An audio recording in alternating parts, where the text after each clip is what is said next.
Greetings, ladies and gentlemen. Our corruption is almost at hand. 8.3 has but a few hours until the switch is flipped, and for it goes from PTR to live, at least for our American cousins. We shall, of course, look at 8.3 in more detail once it's released, and we'll get our grubby hands on it and have a good rummage around. What should we do in the meantime? Yes, we could do a video with some salacious clickbait title like Super Secret Information about Shadowlands. Maybe we'll have a nice thumbnail with Blizzard can't do this, and maybe, I think, a minimum of 50 exclamation marks. But let's be honest, that's not us. So instead we're going to say, what if? We're going to go down that fan route when you have a lull, when you have time on your hands before new activity. And we're going to say, what if? And this particular what if is, what if Blizzard went loot crazy? No. I don't mean like they already do with removing tier sets and adding items to LFR that raiders would need, or removing master loot, or any other craziness like reforging. I actually like reforging, missed it, but there we go. I'm talking, what if we got so spoilt with loot, we were like a rich kid's birthday, just presents everywhere. Now, for the sake of this, we're going to say that the max item level in this alternative version of WoW is 100, and we're going to say that the game is kind of in a Shadowlands-like state. What I mean by that is we have the Torghast, we have like the rogue-like tower adventure, we have Mythic Plus, and we have raiding, and of course we have PvP for endgame content. The general structure of the game is still the same. You level up to max level, you get world quest stuff, and you get Covenant stuff to do out in the world. In our version, we'll have crafting that's actually usable, but we'll get onto that a little bit later. You would have no doubt at some point played a loot-based game, modern style one, like a Destiny 2, Diablo, any of the divisions. You know, it's all the rage at the moment. You know, that Anthem swapped because it was so on trend. Ruined the game, but there we go. I digress. WoW is not like this. WoW is a very old-fashioned style of pyramid-based loot. So at the very bottom, you get a lot of it. You go through your questing. You're given it all as a questing reward. Oh, you've done this quest for me? Thank you, hero. Here's this nice piece of armor for you. Oh, thank you. You've got a new bit of loot. And then slowly as you work your way up, you hit max level, you can do your world quest, you get more loot. And eventually you're going to get to a point where you can do dungeons, or as I say, you'll go into PvP, or whatever it is you want to do as your end game, and the loot gets smaller and smaller and smaller and smaller and smaller, unless you are in the lucky minority where you can spam M+ and the likes. But we're going to go talk about the mainstay of people. I am also, of course, skipping people who are part of a guild, have friends that are able to sort of jump a big chunk of the gearing process and are able to jump into dungeons. We're just talking about the bog standard player. Now, this is, of course, why Titan Forging and War Forging has come into effect, because this system, slowly pyramid going up to try and get loot, is that a lot of the stuff underneath the level you're at becomes completely irrelevant. So why would I do those actions? Why do I need to go and do world quests if I've got all my reps, I've got everything else? Well, I'm going to do as many as I need to do to get my Emissary Paragon box, but I'm not going to do all the others. Maybe you've got a chance at some gear Titan Forging, but blah. It's still a poor system. Quite simply, it doesn't take long for the activities we do. We either outgear them or they become stagnant and boring, and we're immediately straight back to raiding, PvPing, M+.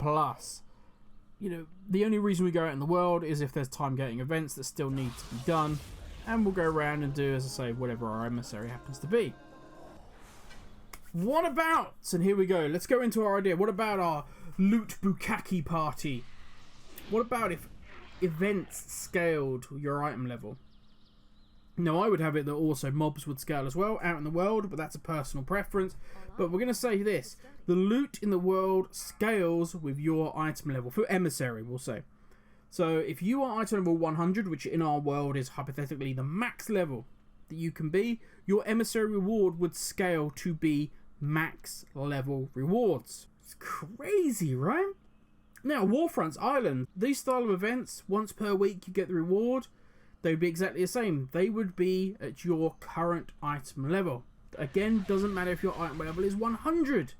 This keeps world quests and events constant at all times because they would stay up to date with the current patch level. Now, granted, if you have, say, Arathi Basin currently out and you want to bring out Darkshore, yes, drop the Arathi Basin back, set the cap at whatever you happen to want it to be, and we move on with Darkshore being the new one that's going to be the top kiddie on the block. But no matter what, it's going to give people choice. It's going to keep things relevant and interesting rather than, okay, all of this huge amount of content is now irrelevant to me, and I'm back to doing the same things I was doing before. Now, world quests, islands, warfronts, that sort of thing, that's one thing. Let's get into the meat and potatoes. Now, I'm not going to talk PvP because I would be... It's not something I do. I'm a PvEer, so I'm talking from a PvE point of view here, but you can see exactly where PvP would fit in. So, in this world, in this version of WoW of ours, this what-if land, tier sets are back, baby. Tier sets exist, and they're actually hugely important to the idea that I'm going to throw out there. So let's look at what would happen, how this would work in the big three. Raiding. Item level is based on your personal item level, apart from Mythic. So for instance, if I go in, of course remember our max level is 100, and I'm doing some normal raiding, and my item level is 80, all the personal loot stuff is going to be 80. All good. Mythic is fixed at max level, and Mythic is the only difficulty level where Master Looter is now available. So you can flick on Master Looter and go about your business handing gear to whoever, because it's fixed at top level. Tier sets are what makes this different, what makes this maybe slightly more interesting. Your tier sets are fixed for each difficulty. So LFR, normal, heroic, mythic all have different tier sets, and they go exponentially far more powerful as you go up through. And they are specific. Remember, all the tier sets that we're going to talk about are specific just to that thing. So the buffs that this is going to give you purely work when you are in a raid. Purely work when you're in a raid. So they're far better to balance. They're far more interesting and nuanced and different because they just work within the raid. You're a raider, you're in this raid, whatever it may be, let's say it's the Eternal Palace, all of the tier set bonuses can work in and around that raid. Now we have Mythic and we have our tower system. These are very similar. So the tier sets would be based on, for Mythic Plus, the key brackets. You have, 1 to 4, 5 to 9, 10 to 14, and so on and so forth. You would get in each bracket a different tier set as you go up. And you can mix and match these and eventually be more powerful. Now, I'm literally just throwing this together. I was thinking about it on the toilet, I kid you not. I was like, I'm going to do a video on this and I'm going to put it out there and see what people think. So this is kind of me spitballing. Feel free, but it's just kind of getting the creative juices going and thinking, oh, this would be so cool. And it'd be similar with the floors. So as you go up the floors, you would unlock new tier set types, and you could intermix them as you wanted, but they would be for the Mythic Plus one would be just for M+, and you could have tier sets that are tailored to M+, and again the same for the tower. These bonuses would only work inside of that given activity. You could have one for world questing, so if you're out in the open world you have set bonuses that are there. But I'll go even further. Let's go legacy sets. I know this is going crazy, but why not? Let's push it. It's a what if. Let's have legacy sets whereby the old tokens you get from raids. Have you ever done the old raids and you get these tokens? You're like, oh, I can sell them or whatever. Just delete them. But instead you go to a vendor who will give you max level gear. So for instance, let's say you get a token for, I don't know, ICC or whatever. And you go to this vendor, you go, here you go, buddy. He'll go, cool. Here's an item level blurb, whatever the equivalency of your item level currently is. There's the piece of gear, but it would have legacy tier set on it. So now you'd have a tier set that when you go in legacy content, you go in old raids, old dungeons, it would actually give you benefits. I don't know, something crazy like the 6-piece bonus would give you a chance of bonus loot off of that boss's table. So you could get, it might be only be a 5% chance, but you get a chance of another chance of potentially getting that mount. Why not have crafting? So you could have a crafting set that if you made it, you could get certain bonuses. Maybe for collecting. So you could have, craft a set of gloves and a set of boots, and you might get a bonus to how much ore you'd collect. Something like that. As I say, I'm just spitballing here, just coming up with crazy ideas, but it's fun. You could have the same for pet battling and things like that. In terms of catch-up gear as we have it now, you wouldn't necessarily need it, because all you'd have to do is, okay, the current item level, as we've said, is 100. The next patch that's coming out is going to push the item level up to 200, for argument's sake. That's fine. All the world quests, immediately are at 100. So when players come in, they can just do their world quests, do all the stuff they would normally done as soon as, you know, the game had released, or that content, that expansion had released.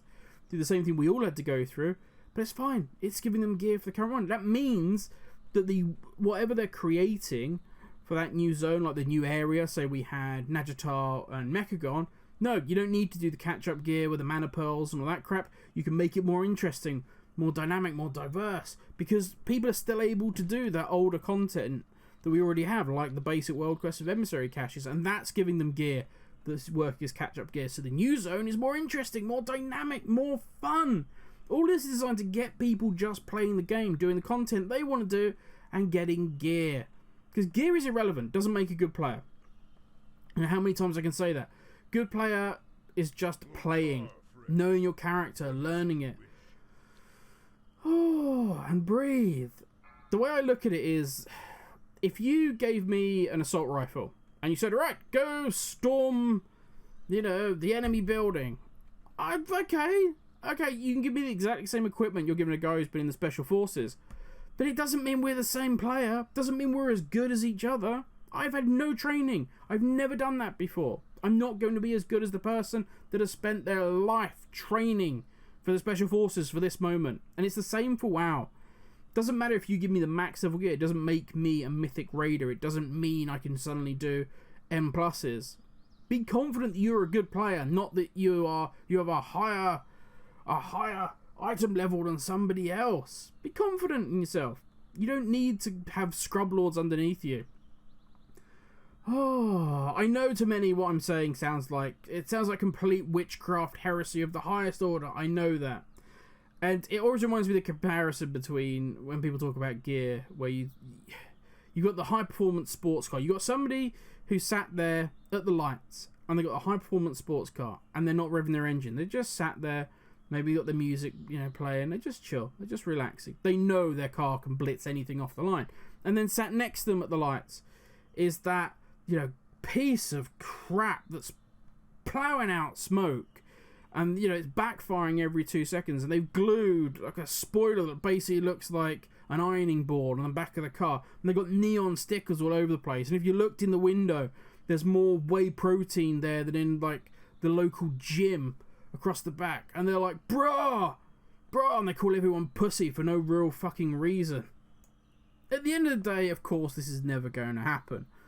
But if we let people have just loads of gear options, let them easily be able to level up, maybe rather than chase the dragon, which is what we currently have, players will do content because it's good and interesting content, not because it gives them a better item level. I know this just sounds crazy, I know this is complete pipe dream, but if you ever talk to somebody who really does raid or does very high Mythic Plus, they don't care about loot. Loot is irrelevant. It naturally comes with what they do. They do it because they love what they're doing. That's a crazy notion, but it's a really, really, really good notion. Why don't we all experience a little bit of that and see what happens? Maybe it might make the game a better place. Alright, that's me done, ladies and gentlemen. Have a great one, and I'll talk to you all laters.